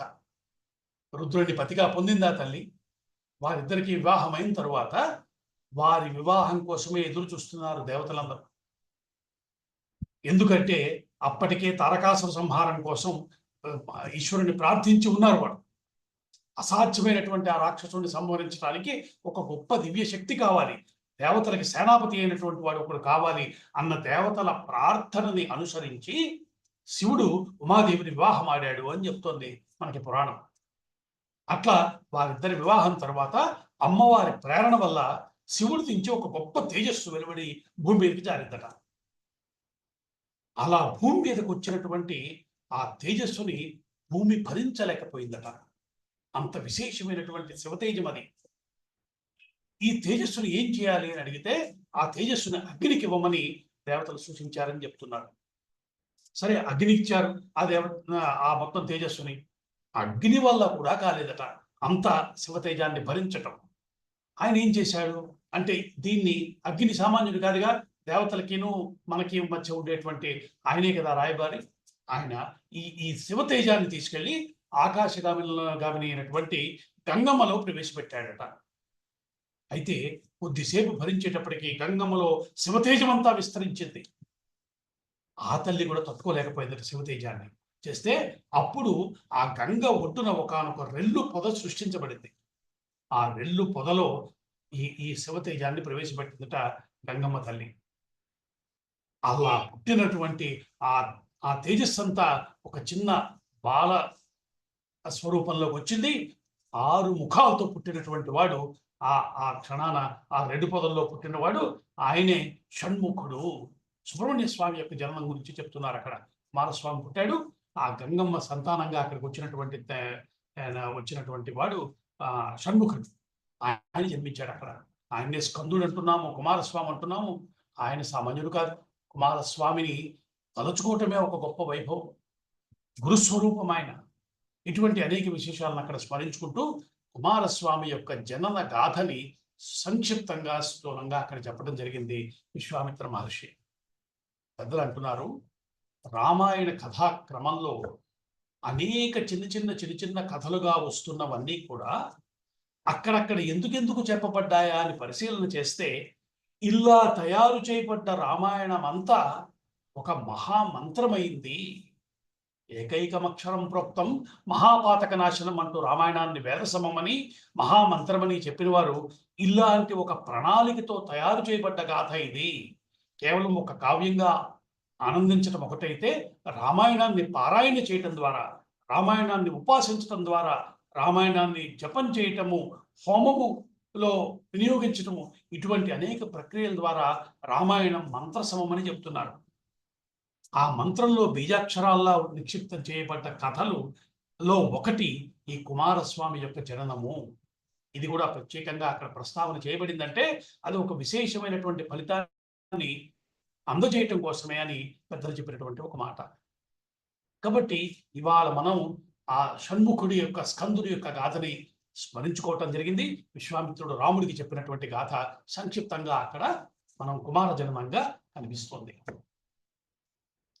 అక్కడ అయిపోయిన తర్వాత ఆ స్కందుడి జననం గురించి ప్రస్తావన చేయటం, ఆ తర్వాత స్కందుడు మిగతా కథ అంతా వేరే పురాణం ద్వారా మనకి తెలుస్తోంది. ఇప్పుడు గంగా అవతరణ గాథ గురించి వస్తున్నాడు. ఆ రోజుల్లో సగర చక్రవర్తి అనే ఒక మహాత్ముడు ఉన్నాడయా, మీ వంశానికి చెందినవాడే. ఆయనకి 60,000 మంది సంతానం ఉన్నారు అని చెప్తున్నారు. దానికి కూడా చిత్రమైనటువంటి అంశం ఉంది. అయితే విస్తరణ ఎక్కువగా చేస్తున్న కొద్దీ ఆ కథే ఎక్కువసేపు పడుతుంది కాబట్టి రామాయణంలో ఎంత ప్రస్తావించారో అంత మాత్రానికే మనం పరిమితం అవుదాం. ఆ సగర చక్రవర్తికి 60,000 మంది సంతానం ఉన్నారు. ఈ 60,000 మంది సంతానము మహావీరుడు, సామాన్యుడు కాదు. సగరుడు ఒకసారి అశ్వమేధ యాగాన్ని సంకల్పం చేశాడట. సగర చక్రవర్తి కూడా మహాత్ముడైన ఆయన అశ్వమేధ యాగాన్ని సంకల్పం చేసి అశ్వాన్ని వదిలిపెట్టాడు. అశ్వమేధ యాగంలో ప్రధానం ఏమిటి అంటే, అశ్వానికి పూజ చేసి దాన్ని వదిలిపెడతారు. దాని వెనకాల సైన్యాలు వెళుతూ ఉంటాయి. ఏ రాజ్యంలో ఆ అశ్వం ప్రవేశిస్తే ఆ రాజ్యం వాళ్ళు మేము ఓడిపోయామని ఒప్పుకుని ఆ అశ్వమేధం చేస్తున్న చక్రవర్తికి సామంతులుగా ఉండటానికి అంగీకరించటమో లేదా యుద్ధం చేసి గెలవటమో చేయాలి. ఇది అశ్వమేధ యాగంలో కనిపించేటువంటి ఒక నియమం. అట్లా ఒక్కొక్క రాజ్యాన్ని దాటుకుంటూ వెళ్తోంది. ఇలా వెళ్తున్న క్రమంలో ముందు అశ్వం వెళ్తోంది, వెనకాల సగర చక్రవర్తి యొక్క సైన్యాలు వెళ్తుంటే ఇక్కడ ఒక చిత్రం ఏం జరిగిందంటే, ఇంద్రుడు ఒకానొక ప్రయోజనం కోసం, ఒక దివ్యమైన లీలని ప్రారంభం చేయటం కోసం ఆ అశ్వాన్ని మాయం చేసేసాడు. వీళ్ళ ముందు వెళ్తున్నటువంటి అశ్వము అనుకోకుండా మాయమైపోయింది. చాలాసేపు వెతికారు, ఎక్కడుంది అశ్వం ఏమైందని వెతికారు. ఎంత వెతికినా అశ్వం కనిపించలేదు. కనిపించకపోతే సగర చక్రవర్తి వెంగబెట్టుకున్నాడు. మధ్యలో ఆగిపోయింది అశ్వమేధ యాగం. మహాదోషం అది. కాబట్టి ఏం చేయాలి అని ఆలోచించి వేరే దారి లేక తన 60,000 మంది సంతానాన్ని పిలిచాడట. నాయనలారా, అశ్వం కనిపించటం లేదు. ఇది దోషం. కాబట్టి ఈ భూమిలో ఎక్కడ ఉన్నా వెతికి పట్టుకుని మీరు అశ్వాన్ని తీసుకురావాల్సింది అని కొడుకులను ఆజ్ఞాపించాడు సగరుడు. 60,000 మంది ఈ భూమి మొత్తాన్ని వెతకటం మొదలుపెట్టారు. ముందు మామూలుగా సాగినటువంటి ఆ వెతుకులాట అశ్వం దొరకటం కష్టమైపోతున్న కొద్దీ, అశ్వం దొరకటం లేదని తెలిసిన కొద్దీ వారి ప్రయత్నాల యొక్క తీవ్రత పెరిగిపోయింది. చివరికి ఎటువంటి విధ్వంసానికైనా పాల్పడి వారు వెతకటం మొదలుపెట్టారు. తవ్వుకుంటూ వెళ్ళిపోతున్నారు. భూమి అంతా పైన వెతికారు. భూమిపై ఎక్కడ దొరకలా. చివరికి తవ్వుకుంటూ పాతాళ లోకానికి ప్రవేశించారట సగర చక్రవర్తి 60,000 మంది కొడుకు. మహాభయంకరమైన విధ్వంసం కూడా జరిగిందని చెప్తున్నారు. అటువంటి తవ్వుకుంటూ లోపలికి వెళ్తే అక్కడ ఆ పాతాళ లోకంలో తపస్సు చేసుకుంటూ కనిపించాడు కపిల మహర్షి. సామాన్యుడు కాదు. కపిలుడి యొక్క చరిత్ర వింటే మహాద్భుతంగా ఉంటుంది. ఆ మహర్షి అక్కడ కూర్చుని తపస్సు చేసుకుంటున్నాడు. ఆయన ఆశ్రమంలో ఒక చెట్టుకి పక్కన ఈ సగరుడి యొక్క ఆ అశ్వమేధానికి సంబంధించిన అశ్వము కట్టేసి కనబడింది. వీళ్ళకి ఎదురుకుంటే అశ్వం కనబడింది. చూడగానే ఆనందం వేసింది. చూశారు, గబగబా దగ్గరికి వెళ్ళారు. ఈ అశ్వమేధా అని చూసుకున్నారు. అశ్వం అదేం తేలింది. ఇప్పటిదాకా ఉన్న ఆనందం కాస్త కోపంగా మారింది. ఎవరు దీన్ని తీసుకొచ్చారు అని వెతుకుటాట్లో ఎదురుకుండా కూర్చొని తపస్సు చేసుకుంటున్న మహర్షి కనిపించాడు. విచక్షణ కోల్పోయారు వీళ్ళు. కోల్పోయి ఈయనే మా అశ్వాన్ని దొంగిలించి తెచ్చి ఇక్కడ కట్టి ఇప్పుడు ఇక్కడ దొంగ తపస్సులు చేసుకుంటున్నాడు అనుకున్నారు. అనుకుని 60,000 మంది ఒక్కసారి ఆయుధాలు పట్టుకుని ఆయన మీద పడదామని ప్రయత్నం చేశారు. సామాన్యుడు కాదు కపిలుడు. తపస్సు చేసుకుంటున్న వాడు తన మీదకి వస్తున్నటువంటి వాళ్ళని ఒక్కసారి హుంకారం చేసి కళ్ళు తెరిచాడట. అంతే, ఉత్తర క్షణంలో ఆ 60,000 మంది భస్మమై దాని మీద పడ్డారు. అంతా బూడిద కుప్పల కింద మారిపోయింది. చూస్తూ ఉండగా 60,000 మంది భస్మమై కింద పడిపోయినటువంటి ఆ దృశ్యం చూసి అంత గగ్గోలు పుట్టింది. చివరికి ఏమైందో తెలియదు. వెళ్ళేది అశ్వం రాలేదు, పిల్లలు రాలేదు. సగరుడు నానా ఇబ్బంది పడ్డాడు. ఏం చేయాలో తెలియక మనవుణ్ణి పిలిచాడు. అంశుమంతుడిని పిలిచాడు. అంశుమంతుడు వచ్చాడు. ఆయన సగర చక్రవర్తి యొక్క మనవడు. ఆయన కూడా మహాత్ముడు. ఆయన వెతుక్కుంటూ బయలుదేరాడు. తండ్రులు ఎటువైపు వెళ్ళారో వెతుక్కుంటూ వెళ్తే చివరికి ఈ పాతాళ లోకంలో ఎక్కడైతే ఈ 60,000 మంది భస్మ రాశులుగా పడున్నారో ఆ ప్రాంతానికి చేరాడు అంశుమంతుడు. చూస్తే దుఃఖం వచ్చింది. ఏమిటి జరిగింది ఇక్కడ అని చూస్తే ఎదురకుండా కపిల మహర్షి కూర్చుని కనబడ్డాడు. సంస్కారవంతుడు కాబట్టి వెంటనే వెళ్ళి సాష్టాంగ నమస్కారం చేశాడు. మహర్షికి దండం పెట్టాడు. మహర్షి, ఏదో జరిగింది. నా తండ్రులంతా ఇక్కడ ఇలా పడున్నారు. ఏమి జరిగిందో నాకు వివరించండి, నా మీద దయ చూపించండి అని ప్రార్థన చేశాడు. చేస్తే అప్పుడు కపిలుడు కళ్ళు తెరిచి జరిగిన విషయం అంతా చెప్పాడు. చాలా దుఃఖపడ్డాడు అంశుమంతుడు. ఎంత పొరపాటు చేశారు, ఎంతటి తెంపిరితనం ఇది, ఎదురుకుండా మహర్షిని గుర్తించలేనంత స్థితిలో ఉన్నారా అనుకున్నాడు. బాధపడ్డాడు. సరే, ముందు అక్కడ హోమానికి సంబంధించే యజ్ఞం ఆగిపోయింది. వెంటనే అశ్వం కావాలి. సరే, మహర్షికి దండం పెట్టాడు. అంశుమంతుడు యాగాన్ని పరిసమాప్తి చేయటం కోసం ఆ యాగాశ్వాన్ని తీసుకుని వెళ్ళాడు. సగరుడికి ఆ యాగాశ్వాన్ని అందించటం, తదనంతరం యాగం పూర్తి చేయటం జరిగింది. చాలా దుఃఖపడ్డాడు సగరుడు జరిగిందంతా విని. అంశుమంతుడు కూడా తర్వాత రాజ్యాన్ని అప్పగించి ఆయన శివక్యం చెందాడు. కాలక్రమంలో అంశుమంతుడు చాలా కాలం ఏం చేయాలి, ఎలా చేస్తే తన తండ్రి చేసినటువంటి దోషం పోతుంది, ఇది ఒక ప్రధానమైన అంశం. ఇక్కడ మనం తెలుసుకోవాల్సిన ఒక 2 విషయాలు ఏంటంటే, మన భారతీయ సంస్కృతిలో చాలా ప్రధానమైనటువంటి విషయాల్లో ఒకటి పితృదేవతా విజ్ఞానం. పితృదేవతలు మనకి చాలా ప్రధానమైనటువంటి వారి అనుగ్రహం ప్రతి వారికి ఖచ్చితంగా ఉండాలి అని పెద్దలు చెప్తున్నారు. ముఖ్యంగా ఈ రోజుల్లో ఇప్పుడు మనం స్మరించుకోవటానికి ఉన్న విశేషం ఏంటంటే, ఇప్పుడు మహాలయ పక్షాల్లో నడుస్తున్న కాలం ఇది. మహాలయంలో ఉన్నాం మనం.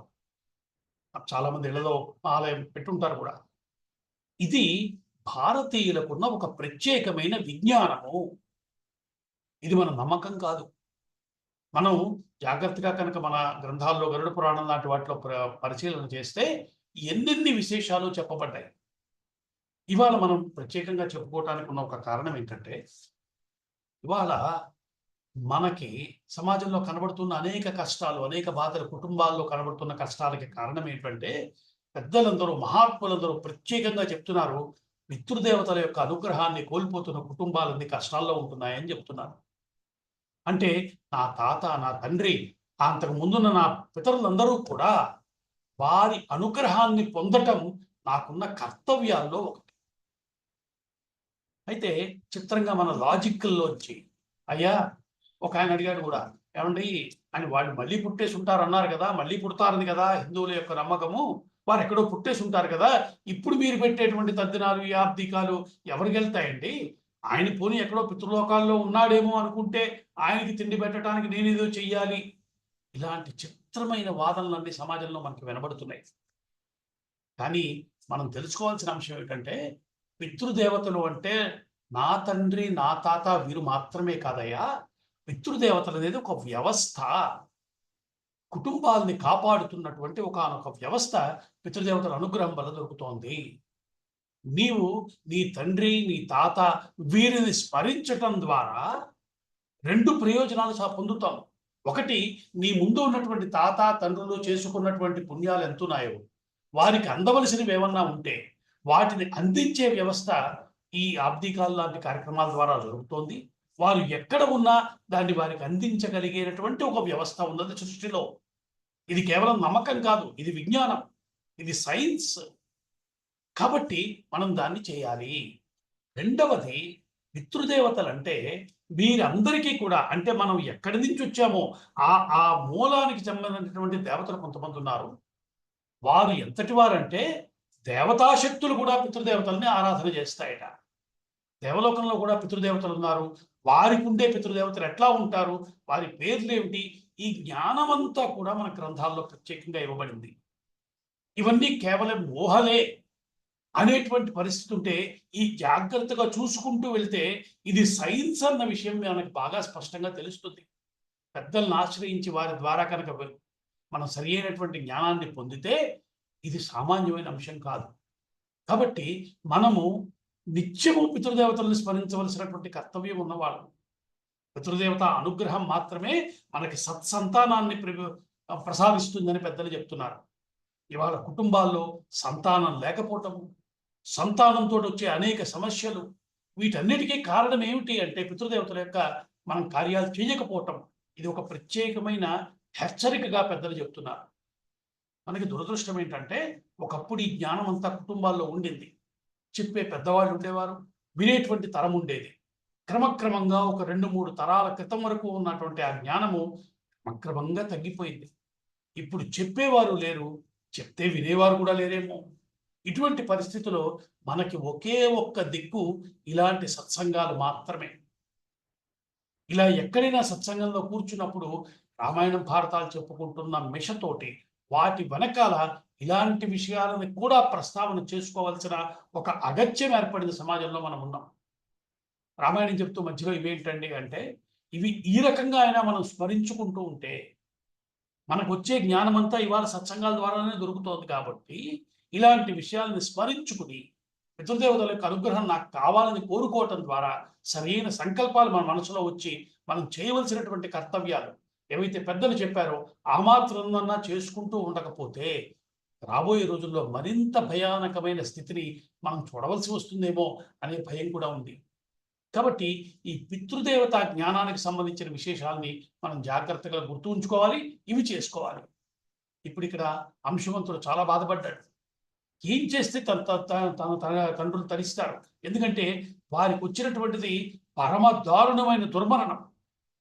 అలా చనిపోయారు వాళ్ళు. వాళ్ళకి ఉత్తరగతులు లేవని తెలిసిపోతోంది. తను వాడికి సంతానం ఏం చేయాలి అని ఆ బెంకతోనే చనిపోయాడు. అంశుమంతుడి కొడుకు దిలీపుడు. దిలీప్ చక్రవర్తి సామాన్యుడు కాదు, మహాత్ముడు ఆయన. ఆయన కూడా ఎన్నో రకాలుగా ఆలోచించాడు. తన తాతలు పొందిన దుర్గతికి ఏం చేయాలి? ఎలా చేయాలి? అని ఆలోచించాడు. ఏమీ మార్గం దొరకలా. ఆయన జీవితం కూడా పూర్తయిపోయింది. అంశుమంతుడి కొడుకు దిలీపుడు. దిలీపుడి కొడుకు భగీరథుడు వచ్చాడు. అనవడు. ఇతడు సామాన్యుడు కాదు. ఇతడికి సంతానం లేదు. పుత్ర సంతానం లేదు. ఇతను తెలుసుకున్నాడు. తన పెద్దలు చేసిన దోషం ఏంటో తెలుసుకున్నాడు. ఏం చేయాలి దీనికి అని అడిగితే మహాత్ములు పెద్దలు చెప్పేవారు ఎప్పుడు ఉంటారు. ఆ రోజు ఆ ఆ, సూర్యవంశానికి చెందినటువంటి మహర్షులను అడిగాడు. వాళ్ళు చెప్పారు, నాయన నీ తాతలు చేసినటువంటి చాలా దారుణమైన దోషం ఉందయ్యా, వారందరూ అలాగే పడున్నారు అక్కడ, బుడిది కుప్పల్లా పడున్నారు, వారిని ఉద్ధరించాలి అని చెప్పారు. ఏం చేయాలి అంటే దీనికి ఒకే మార్గం. మామూలు తర్పణాలతోటి తరించేటువంటి దోషం కాదు వారు చేసింది, సామాన్యమైన దోషం కాదు. వారికి తర్పణాలు ఇవ్వాలంటే దేవలోకంలో ఉన్న గంగా నది దిగి రావాల్సిందే అని చెప్పారు. ఇదే నా పరిష్కారం అని కనుక్కున్నాడు. పెద్దలందరూ చెప్పింది అదే. నిశ్చయించుకున్నాడు, ఎట్టి పరిస్థితుల్లో గంగని భూమి మీదకి తీసుకురావాలి. మనకి సనాతన ధర్మంలో దేన్నైనా సాధించుకోవచ్చన్న ఒక ప్రామిస్ కనబడుతోంది. దేన్నైనా మనం పొందగలిగినటువంటి అవకాశం ఉంది. దేని ద్వారా? తపస్సుల ద్వారా. తపస్సు అంటే తెలియని సమాజంలో ఉన్న మనము ఆ విషయాన్ని వింటే ఆశ్చర్యం వేస్తుంది. కానీ తపస్సుల ద్వారా పొందలేనిది లేదని మన పెద్దలు చెప్తున్నారు. భగీరథుడు తపస్సు మొదలుపెట్టాడు. అద్భుతమైనటువంటి తపస్సు చేశాడు. భగీరథ ప్రయత్నం అని ఈ రోజుకి మనం చెప్పుకుంటున్న ఒక మహాద్భుతమైన తపస్సు ఆయన చేశాడు. చేస్తే బ్రహ్మదేవుడు ప్రత్యక్షమయ్యాడు. ప్రత్యక్షమైన ఆయన చాలా సంతోషించాడు. ఈ తపస్సుకి నీకు గంగా నదిని తెచ్చుకునేటువంటి అవకాశం ఉంది, అయితే నువ్వు గంగమ్మని ప్రార్థన చేయాలి, ఆ తల్లి గురించి తపస్సు చేయని చెప్పాడు ఆయన. సరే, మళ్ళీ వెంటనే గంగమ్మ గురించి తపస్సు మొదలుపెట్టాడు. తొందరలోనే ప్రసన్నమైంది ఆ తల్లి, దర్శనమిచ్చింది. నాయన ఏం కావాలి? అమ్మ, భూలోకానికి దిగిరా తల్లి, నా తాతలు అక్కడ పడున్నారు, వారికి తర్పణాలు ఇవ్వాలి, నువ్వు వారి నుంచి ఉద్ధరించాలి అని ప్రార్థన చేశాక అప్పుడు ఆ తల్లి అంది, నాయన నాకు అభ్యంతరం లేదు, తప్పకుండా వస్తాను. కానీ నేను ఆకాశం నుంచి భూమి మీదకి వచ్చే ప్రయత్నంలో భూమి నన్ను తట్టుకోగలదా? నేను అక్కడి నుంచి కింద పడితే భూమి మొత్తం చెల్లాచెదరైపోతుంది. దాన్ని తట్టుకుని నన్ను భూమి మీదకి తీసుకెళ్ళగలిగిన శక్తి ఏదైనా ఉంటే చూసుకో, నాకు రావడానికి అయితే అభ్యంతరం లేదు అంది. ఏం చేయాలి అనుకుని మళ్ళీ బ్రహ్మగారి గురించి తపస్సు చేశాడు. ఎంత ప్రయత్నం చేశాడో చూడండి ఆయన. మళ్ళీ బ్రహ్మగారి గురించి తపస్సు చేస్తే ఆయన వచ్చాడు. వచ్చి, నాయన ఇది చాలా దుష్కరమైన కార్యం. ఆకాశంలోంచి పెద్ద ఎత్తున నేల మీద పడుతున్న గంగమ్మని ఆపి ఆ వేగాన్ని తగ్గించి భూమి మీద ప్రవహించేలా చేయాలంటే చెయ్యగలిగిన వాడు ఒక్కడే ఉన్నాడు, సాక్షాత్తు పరమశివుడు. ఆయన గురించి తపస్సు చేయన్నాడు. మళ్ళీ మొదలుకు వచ్చింది వ్యవహారం అంతా. ఇప్పుడు శివుడి గురించి తపస్సు చేయవలసి వచ్చింది. తిరిగి మొదలుపెట్టాడు. ఈసారి మామూలుగా చేయలా, కేవలం బొటకన వేలు మాత్రం నేల మీద ఆంచి చేతులు రెండు పైకెత్తి తపస్సు మొదలుపెట్టాడు భగీరథుడు. అద్భుతమైన తపస్సు ఆ పరమశివుడి కోసం చేశాడట. శోభ ప్రసన్నుడు ఆ స్వామి. ఒక్క ఏడాది తపస్సులోనే ప్రత్యక్షమయ్యాట శివుడు. ఏం కావాలని అడిగాడు. స్వామిని దర్శనమైంది, భాగ్యమయ్యా, నాకు కోరిక ఉంది. గంగమ్మ ఆకాశం నుంచి రావటానికి అంగీకరించింది, భూమి మీద పడితే తట్టుకోలేదయ్యా. ఆవిడ్ని ఆపగలిగిన శక్తి నీకే ఉంది, నువ్వు ఆవిడ్ని ఆపి నాకు ప్రసాదించు అని అడిగాడట. తప్పకుండా అన్నాడు పరమశివుడు. అలాగే అన్నాడు. నేను ఇక్కడ నిలబడతాను, రమ్మని చెప్పాట. గంగమ్మను తలుచుకున్నాడు. ఆ తల్లి పైన ప్రత్యక్షమైంది. నేను సిద్ధమే అంది. నేను సిద్ధమే అన్నాడు ఈ స్వామి. నిలబడ్డాడు. బ్రహ్మాండమైన రూపంతో చేతులు జాపి నిలబడ్డాడు మహాశివుడు. అదొక దివ్యమైనటువంటి దర్శనం. అది అట్లా నిలబడ్డాడు. పైనుంచి గంగమ్మ పట్టం మొదలుపెట్టింది. ఆ క్షణంలో గంగమ్మ మనసులో ఒక చిన్నపాటి అహంకారం చెలరేగిందట. నన్ను తట్టుకోగలడా? నా ప్రవాహ వేగాన్ని ఆపగలడా? అంత శక్తివంతుడా? చూద్దాం, శివుడితో సహా మొత్తం భూమిని తోసవతల పారేస్తాను, అది నా శక్తి అంటూ అటువంటి ఒకానొక తీవ్రమైన భావోద్వేగంతో, ఒక తీవ్రమైన వేగంతో భూమి మీదకి దిగటం మొదలుపెట్టింది గంగమ్మ తల్లి. వస్తోంది నేల మీదకి. ఒక్క క్షణంలో గ్రహించాడు పరమశివుడు. ఆవిడ రావటాన్ని చూశాడు, ఆవిడ అహంకారాన్ని చూశాడట. నిలబడ్డాడైనా తన జటాజూటం మొత్తాన్ని విప్పాడు. విప్పితే అంత వేగంగా పైనుంచి పడింది, ఆ జటాజూటంలో పడింది. ఆవిడ లెక్కైతే ఈ వేగానికి శివుడితో సహా మొత్తం సమస్తమైన భూమండలం అంతా కొట్టుకుపోవాలి. కొట్టుకుపోవటం కాదు కదా, కనీసము ఒక చిన్నపాటి కదలిక కూడా లేదు స్వామిలో. నిలబడ్డవాడు నిలబడ్డట్టుగా ఉన్నాడు. ఆయన తలలో పడింది గంగమ్మ. అంటే ఒక పెద్ద కటాహంలో, అంటే ఒక పెద్ద పాత్రలో పడ్డట్టుగా ఆ స్వామి యొక్క జటాజూటంలోకి ఉరికింది గంగమ్మ. ఉత్తర క్షణం తన జటాజూటాన్ని చుట్టేశాడు స్వామి. ఆయన జటాజూటం మొత్తాన్ని చుట్టేశాడు. చుట్టేసిన లోపల చిక్కుకుపోయింది. తను ఆయన్ని తోసుకెళ్ళటం కాదు, తను బయటికి పడేటువంటి మార్గమే లేని స్థితి వచ్చింది గంగమ్మకి. అనేక రకాలుగా ప్రయత్నించిన గంగమ్మ శివుడి జటాజూటం నుంచి బయటపడటం కోసం. ఆ తల్లి వల్ల కాల. క్రమక్రమంగా తల్లికి అర్థమైంది, ఉన్నవాడు సాక్షాత్తు శివుడు, ఆయన ముందు తన శక్తి ఎంత అన్న విషయం తెలిసొచ్చింది. ఈలోగా భగీరథుడు వెంగెట్టుకున్నాడు. స్వామి ఇదేమిటి, ఎంత కష్టపడి వచ్చిన తర్వాత నీ దగ్గర ఆపేసుకున్నావు, నన్ను అనుగ్రహించవయ్యా అని తిరిగి ప్రార్థన చేశాట.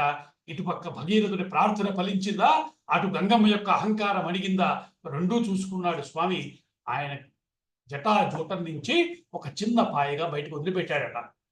ఆశ్చర్యకరంగా 7 పాయలై బయటకు వచ్చింది గంగమ్మ తల్లి. ఉత్తరం వైపు 3 పాయలు, దక్షిణ వైపు 3 పాయలు చొప్పున ప్రవహిస్తోంది. ఒక పాయ భగీరథుడి వెంట బయలుదేరింది అని చెప్పారు. భగీరథుడు ముందు వెళ్తున్నాడు, వెనకాల గంగమ్మ వస్తోంది. వెళ్తున్నాడు, గంగమ్మను నమస్కరించి ముందు ఆయన వెళ్తున్నాడు, వెనకాల అమ్మపు వస్తోంది.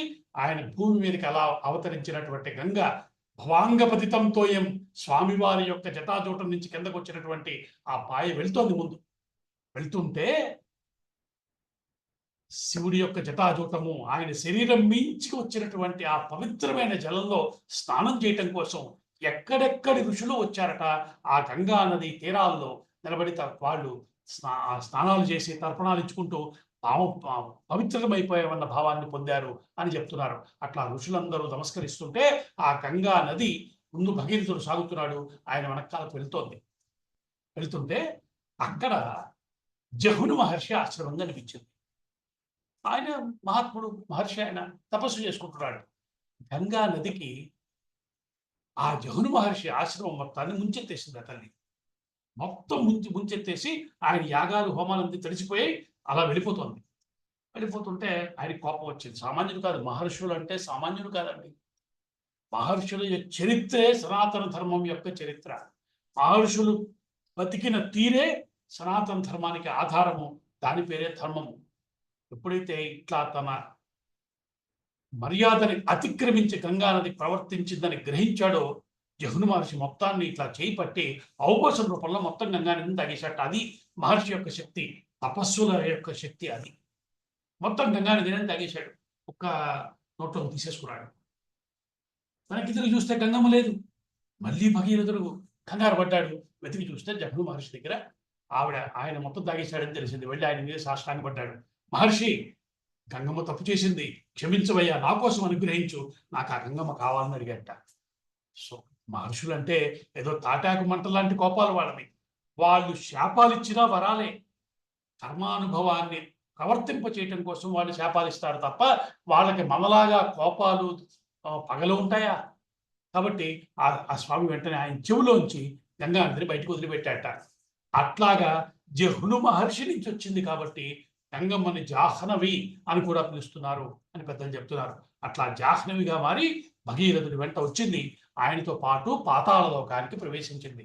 అట్లా ఆకాశంలో బయలుదేరి భూమి మీదకి వచ్చి పాతాళంలో త్రిపథగామి అయి వెళ్ళినటువంటి గంగమ్మ అలా వెళ్ళి ఆ 60,000 మంది బూడిద కుప్పలై పడినటువంటి ఆ మొత్తం ప్రాంతం అంతటిని తాను ప్రవహించడం ద్వారా శుద్ధి చేసింది. వారందరూ కూడా గంగమ్మ స్పర్శ వల్ల తరించిపోయారని చెప్తున్నారు. గురుగారు సద్గురు శివానందమూర్తి గారు చెప్పారు, గంగమ్మ యొక్క మహత్తు సామాన్యం అనుకోకండి అయ్యా. ఒక జీవుడు మరణించాక అతడి అస్థికల్ని కేవలం గంగానదితో స్పృశించినంత మాత్రాన ఆ జీవుడు ధన్యమైపోతాడు. అది గంగమ్మ యొక్క శక్తి. ఏమి భారతదేశం అండి, ఏమి విజ్ఞానం ఇది! ఎట్లాంటి నదులు ఉన్నాయి, ఎట్లాంటి క్షేత్రాలు ఉన్నాయి, ఎట్లాంటి తీర్థాలు ఉన్నాయి. వీటిని మనకు అనుగ్రహించిన మహర్షులు ఎంతటి దయవారిది. అటువంటి దివ్యమైనటువంటి గంగమ్మ యొక్క చరిత్రని మొత్తం మనకి విశ్వామిత్రుడు చాలా వివరంగా రామచంద్రమూర్తికి చెప్పాడు. ఇంత అయిన తర్వాత బ్రహ్మదేవుడు మళ్ళీ ప్రత్యక్షమయ్యాట భగీరథుడికి. ఆయన దివ్యమైన తపస్సు చేశావయ్యా, నువ్వు చేసినటువంటి ఈ కార్యం సామాన్యం కాదు, భగీరథ ప్రయత్నం అంటారు దీన్ని. అలా ప్రసిద్ధమవుతుంది. నీ వల్ల వచ్చింది కాబట్టి భాగీరథి అయ్యింది, గంగానదికి భాగీరథి అన్న పేరు కూడా ఉంటుంది అన్నాడు. అంటే అప్పుడు భగీరథుడు ఒక అద్భుతమైన మాట చెప్పాడు. ఆయన అన్నాడు, నేను చేసిన ప్రయత్నం అని నువ్వు అన్నావయ్యా, సంతోషం. కానీ నా పూర్వులందరూ చేసిన ప్రయత్నాలకి నా ప్రయత్నము జోడించబడి ఈ ఫలితం వచ్చింది తప్ప నా ప్రయత్నం అంతా నేనెంత అన్నట్ట ఇంత మహత్కార్యం చేసినటువంటి భగీరథుడు. ఈ మాట విని బ్రహ్మదేవుడు సంతోషించాడు. అంతేకాదు ఇక్కడ వింటున్న రామచంద్రమూర్తి అప్పుడు అంటాడు, మొత్తం కథంతా ఒకెత్తయ్యా, గంగమ్మ గురించి నువ్వు చెప్పిన కథంతా మహర్షి, భగీరథుడు చెప్పిన ఈ మాట చాలా అద్భుతంగా ఉందన్నట్ట రామచంద్రమూర్తి. రామచంద్రమూర్తి అంతటి వాడు సంతోషించేలా మాట్లాడాడు భగీరథుడు. అది వినయం అంటే. అటువంటి ఒక మహాద్భుతమైన గంగావతరణ గాథ మొత్తాన్ని విశ్వామిత్ర మహర్షి మనకి రాముడికి చెప్తున్న కృషితోటి మనందరికీ వినిపించాడు. ఈ గంగావతరణ గాథ విన్నవారికి గొప్ప యశస్సు కలుగుతుంది అని చెప్తున్నారు. ఆయుష్ పెరుగుతుందిట. వారికి పితృదేవతల ప్రసన్నత కూడా దొరుకుతుంది. పితృదేవతలు వారి పట్ల ప్రసన్నులవుతారు. గంగావతరణ గాథ విన్న వారికి వారి పాపాలు తొలగిపోతాయంటూ గంగావతరణ గాథ వల్ల అద్భుతమైనటువంటి ఫలితాన్ని చెప్పారు. ఇటువంటి దివ్యమైన రమ్యమైనటువంటి గంగావతరణ గాథలు విన్నారు. చివరికి మళ్ళీ భగీరథుడు, మన విశ్వామిత్రుడు, మిగతా మిగిలిన మహర్షులు, రామచంద్రుడు, లక్ష్మణ స్వామి కలిసి మళ్ళీ బయలుదేరారు. బయలుదేరుతుంటే కొద్ది దూరం వెళ్ళిన తర్వాత అక్కడ విశాల నగరం అనేటువంటి ఒక నగరం ఉంది. ఆ నగరం దగ్గర సుమతి అనేటువంటి ఆ నగరాన్ని పరిపాలిస్తున్న రాజు విశ్వామిత్రుడు వచ్చాడు. మిగతా మహర్షులు వారిని పిలిచి వారికి స్వాగతం ఇచ్చాడు. ఆయన రామచంద్రుని, లక్ష్మణస్వామిని చూసి ఆనందపడిపోయాడు. సాక్షాత్తు నడుస్తున్న గంధర్వుల్లో ఉన్నారయ్యా వీళ్ళు, దేవతా స్వరూపాల్లో ఉన్నారు, ఇంత దివ్యమైన తేజస్సుతో వెలుగుతున్న వీరెవరు అని వారి గురించి సుమతి మహర్షిని అడగటం, వీరి యొక్క కథం తటది, దశరథుడు ఆ కథం తటది సుమతికి చెప్పటం కూడా ఇక్కడ ప్రస్తావన ఉంది. ఆ సుమతి ఇచ్చినటువంటి ఆతిథ్యాన్ని తీసుకుని తిరిగి రామచంద్రమూర్తి వీళ్ళిద్దరిని తీసుకుని బయలుదేరాడు అక్కడి నుంచి విశ్వామిత్రుడు. అయితే మిథిలా నగరం బయట, మిథిలా నగరానికి బయట ఒక ఆశ్రమం కనిపించింది. ఒక దివ్యమైనటువంటి ఆశ్రమం కనిపించింది. ఆ ఆశ్రమాన్ని చూశాడు రామచంద్రమూర్తి. చూస్తే అక్కడ ఎవరు కనిపించలా. కనిపించకపోతే ఇక్కడ ఎవరు లేరే, ఏమిటి ఆశ్రమం యొక్క ప్రత్యేకత అని అడిగారట. ఇక్కడ ఎవరు లేరు అంటే ఆశ్రమాన్ని రెగ్యులర్గా మెయింటైన్ చేస్తున్నట్టు కూడా కనిపించలేదు. చూడకపోతే ఒక దివ్యత్వం ఏదో ఈ ఆశ్రమంలో కనిపిస్తోంది, ఏమిటిది అని అడిగాడట విశ్వామిత్రుడిని రామచంద్రమూర్తి. విశ్వామిత్రుడు నవ్వాడు. నాయన, ఒక ప్రధానమైన ప్రయోజనాన్ని సాధించవలసిన ఒక సమయం వచ్చిందయ్యా. ఈ ఆశ్రమం సామాన్యం కాదు, ఇది గౌతమ మహర్షి యొక్క ఆశ్రమము అని చెప్పాడు. చెప్తూ అక్కడ కొన్ని దివ్యమైనటువంటి శ్లోకాలు చెప్పాడు. ఇక్కడ మనం ఒక విషయాన్ని స్మరించుకోవాల్సి ఉంది. రామాయణాన్ని కథగా ఎలా వింటున్నామో, ఇందాక నేను చెప్పినట్టుగా కావ్యంగా వినటము, దాంట్లో ఉన్నటువంటి అనేక విశేషాలను చెప్పుకోవడంతో పాటుగా సనాతన ధర్మంలో ఒక ప్రత్యేకమైన అంశం ఏమిటంటే దోషం లేనటువంటి ప్రవర్తన, దోషం లేనటువంటి మాట తీరు, దోషం లేనటువంటి సంస్కారవంతమైనటువంటి జీవన విధానము, వీటికి పెద్దపీట వేశారు పెద్దలు. ఇది ఒకటి ప్రధానమైన అంశం. ఇప్పటిదాకా మనం చెప్పుకుంటున్న కథ, రాబోతున్నటువంటి మహాద్భుతమైనటువంటి అహల్య యొక్క శాప వృత్తాంతం, వీటన్నింటిలో కూడా ఎక్కడ చూసినా కూడా దోషం లేనటువంటి ఒక జీవన విధానాన్ని కోరుకోవాలన్న సంకల్పం రామాయణం మొత్తం వింటే మనకు కలుగుతుంది. అది రామాయణం వల్ల వచ్చేటువంటి ఒక ఫలితాల్లో ఒక ప్రధానమైన ప్రయోజనం అని చెప్తున్నారు. ఇది మనందరికీ మనసులోనూ ఉండవలసిన ఒక సత్సంకల్పం. నాలో ఏ దోషం ఉండకుండుగాక, నేను ఏ రకమైన పాపానికి లొంగకుండా ఉందునుగాక అనేటువంటి స్మరణ నిత్యము చెయ్యాలని కోరుకున్నారు పెద్దలు. అలా చెప్తున్నారు, ఇలా ఆలోచించమని చెప్తున్నారు. మన వాళ్ళు మాట్లాడేటప్పుడు కూడా ఒక్క అపశబ్దం కూడా నోటి నుంచి రాకుండా ఉండాలి. ఇది పెద్దవాళ్ళు మనకు చెప్పినటువంటి ఒక శాసనం. ఎందుకంటే జీవితం అన్నది ఒక గొప్ప అవకాశంగా చూసిన వాళ్ళం హిందువులం. అంటే జీవితం ఒక దివ్యమైన అవకాశం. ఈ అవకాశాన్ని సులభంగా, అందంగా ఉపయోగించుకోవటం ఎట్లాగా అంటే, నీకు అనేక నియమాలు పెట్టేసి అనేక శాసనాలు చేసి వీటి ద్వారా మనుషుల్ని నడపగలమా? అలా కుదిరే పని కాదయ్యా. కాబట్టి జీవితం అన్నది ఒక అందమైన అనుభవంగా మారాలి నీకు. అంటే నీ మనసులో ఒక అందమైన సంకల్పము, అందమైన మాట తీరు, అందమైన ప్రవర్తన ఇవన్నీ కలిపితే అందమైన జీవితం కదా! కాబట్టి జీవితాన్ని అందంగా బతికేటువంటి ఒకానొక ఆలోచన నీ మనసులో పెట్టుకో అని చెప్తున్నారు. అందుకే మన వాళ్ళు కావ్యాలు రాసినప్పుడు కూడా ఒక చిన్న మాటని, ఒక చిన్న విషయం కూడా ఈ మాట నిజమేనా? అవునా? కాదా? ఇలా ప్రయోగించవచ్చా? ఈ మాట ఇక్కడ అనవచ్చా? అన్న విషయం మీద కూడా బోలెడంత చర్చ చేయటం మనకి తరచూ కనబడుతూ ఉంటుంది. మనకి దురదృష్టం ఏంటంటే ఒక తరం క్రితం వరకు ఇటువంటి సంస్కారం ఉన్న సమాజం ఉండింది. మనకి ఆదిభట్ల నారాయణదాస్ గారని మహాత్ములు. వారు హరికథలో సుప్రసిద్ధులు. అయితే వారు అనేక రంగాల్లో ప్రసిద్ధులు. వారి గురించి మనం మర్చిపోయినటువంటి స్థితిలో మన సమాజంలో ఉన్నాం కాబట్టి, వారిని స్మరించుకోవడం కూడా మనకి పుణ్యమే. వారి గురించి ఒక చిన్న విషయం చెప్పుకునే ప్రయత్నం చేద్దాం. ఆదిభట్ల నారాయణదాస్ గారు వారి హరికథా పితామహుడు ఆయన. మహాపండితుడు, సామాన్యుడు కాదాయన. ఒకసారి కసింకోటలో వారి ఒక ఒక కార్యక్రమంలో వారి హరికథ పెట్టారట. పెడితే నారాయణదాస్ గారు అక్కడ హరికథ చెప్పారు. చెప్తూ ఆ హరికథ మధ్యలో ఒక పద్యం చదివారు. చాలా చక్కగా పద్యం చదవగలిగిన వారు. వారు ఎంతటి మహాత్ములంటే ఆదిభట్ల నారాయణదాస్ గారి గురించి మనం చెప్పుకోవాల్సిన విషయం ఏంటంటే, మనకి లలితా సహస్రనామం ఉంది. లలితా సహస్రనామం గురించి మనందరికీ తెలుసు. మనందరం చాలా మంది పారాయణ చేస్తూ ఉంటాం. అయితే లలితా సహస్రనామం సంస్కృతంలో ఉంది.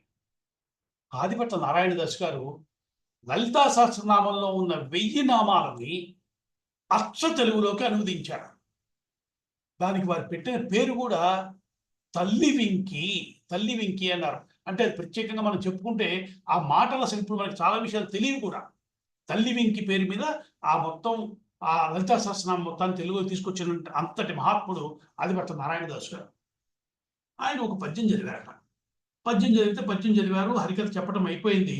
అయిపోయిన తర్వాత వారి దగ్గరికి ఈ కసింకోట నుంచి ఒక పండితుడు, అక్కడ ఉన్న పండితుడు ఒక ఆయన వచ్చి, అయ్యా ఇందాక మీరు చదివిన పద్యంలో మీరు ఈ పదప్రయోగం ఒకటి చేశారు. ఇది సిద్ధాంత కౌముది ప్రకారం తప్పండి. అలా ఎలా చెప్పారు మీరు? ఒకసారి సరిచూసుకోండి అన్నట్ట. ఓ పండితుడు వచ్చి ఆదిభట్ల నారాయణదాస్ గారితో. అంటే ఈయన కొంచెం ఆలోచనలో పడ్డాడు. సాధారణంగా నా నోట్లోంచి అపశబ్దం రాదయ్యా. అమ్మ రానివ్వదు. నేను పలికానంటే దాని వెనకాల ఆ మాత్రం జాగ్రత్త ఉంటుంది. అమ్మ నాకు అటువంటి జాగ్రత్త తీసుకుని నా చేత పలికిస్తుంది. అయినా సరే నేను ఒకసారి చూసుకుంటాను అన్నట్ట ఆదిభట్ల నారాయణదాస్ గారు. అంటే ఎలాంటి వాళ్ళు బతికారో చూడండి ఇక్కడ. ఇది మనం చెప్పుకోవటం వెనకాల ఒక శుద్ధత మన జీవితాల్లో కావాలి. అటువైపు ఆలోచించే ప్రయత్నం మనం చేయాలి. అందుకని చెప్తున్నాను. సరే ఇది ఏంటి దీనికి ఇట్లా వచ్చింది ఏమిటి అనుకుని ఆయన తప్పకుండా చూసుకుంటా అన్నారు.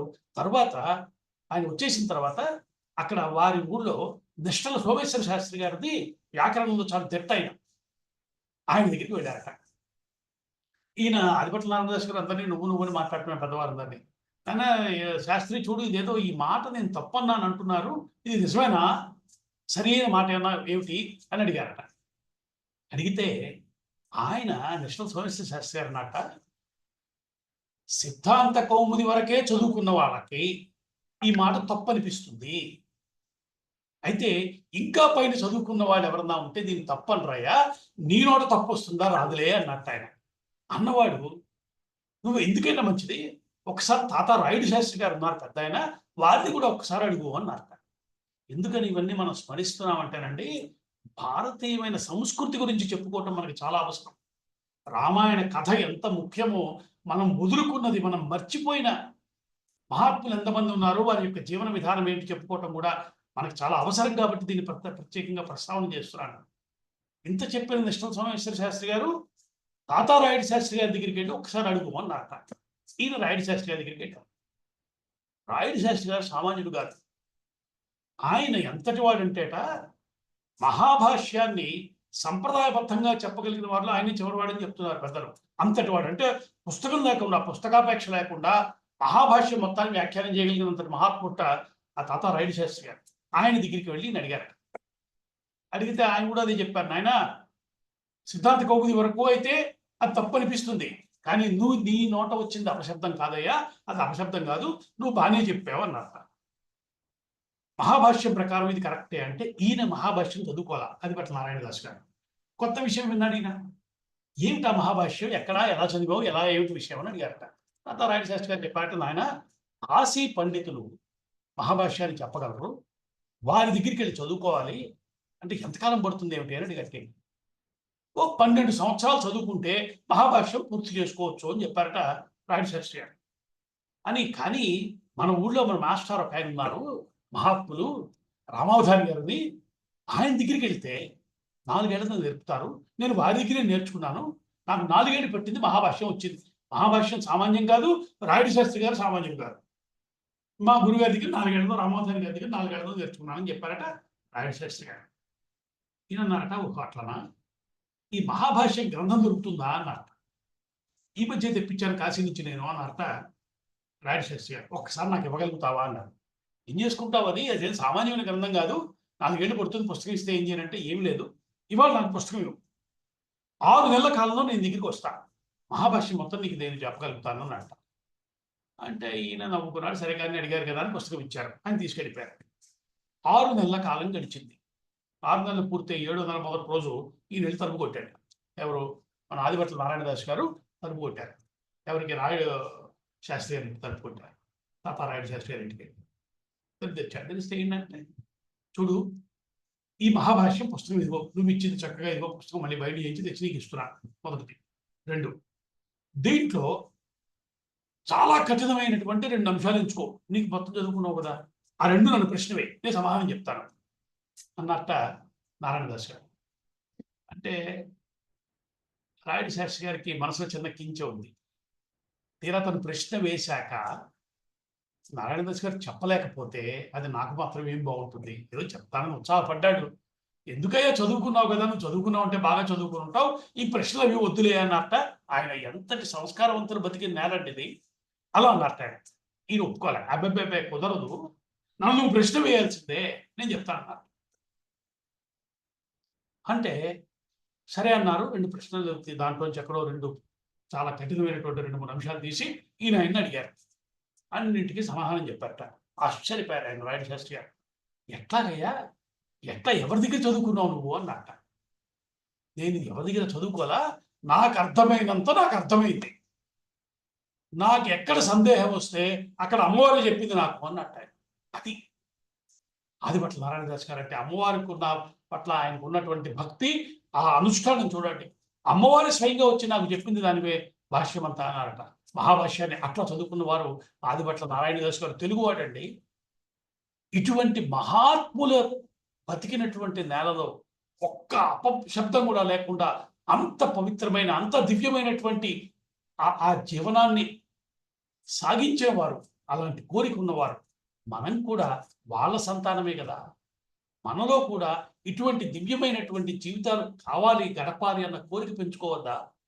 కనీసం మనస్సులో ఇవాళ గంగమ్మని స్మరించుకున్నాం, ఆ గంగ యొక్క అవతరణాన్ని మొత్తం విన్న ఈ శుభ సందర్భంలో మన మనసుల్లో కూడా పవిత్రమైన జీవితాన్ని నాకు అనుగ్రహించవమ్మా తల్లి అని ఆ జగన్మాతని ప్రార్థించవద్దా? ఇది మనం అందరం చూసుకోవాల్సినటువంటి ముఖ్యమైన విషయం అని నాకు అనిపిస్తోంది.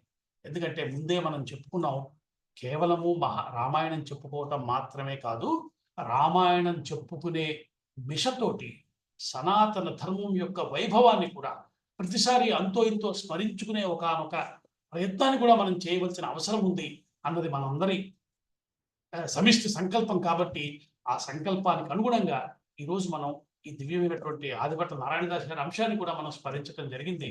ఇటువంటి ఒక అద్భుతమైనటువంటి నారాయణదాస్ గారి చరిత్రని, గంగా అవతరణ గాథని, కుమారస్వామి జననాన్ని మనం చెప్పుకున్నాం. అయితే నిజానికి ఈరోజు సీతారామ కళ్యాణం దాకా వెళ్ళిపోతామని అనుకున్నాం, కానీ ఇంకా కొంత ఉంది. అహల్య చరిత్ర పరమపావనమైనటువంటి చరిత్ర తల్లిది. అహల్య ఆ చరిత్రకు సంబంధించిన విశేషాల్ని చెప్పుకుని అహల్య చరిత్ర స్మరించాక ఇంకా ఎక్కువ కాలం ఆగకూడదు, వెంటనే రామ కళ్యాణం కూడా స్మరించుకోవాలి. కాబట్టి వచ్చే శనివారం నాడు మనం రామ కళ్యాణ గాథని కూడా విస్తారంగా విశేషంగా చెప్పుకునే ప్రయత్నం చేద్దాం. అటువంటి దివ్యమైన గాథల్ని మనకి రామచంద్రమూర్తి చెప్పుకునే అనుగ్రహాన్ని ప్రసాదించునుగాక అని ఆ సీతమ్మ తల్లిని, రామచంద్రమూర్తిని స్మరిస్తూ ఈనాడు మనం ఇక్కడితోటి స్వస్తి చెప్పుకుందాం.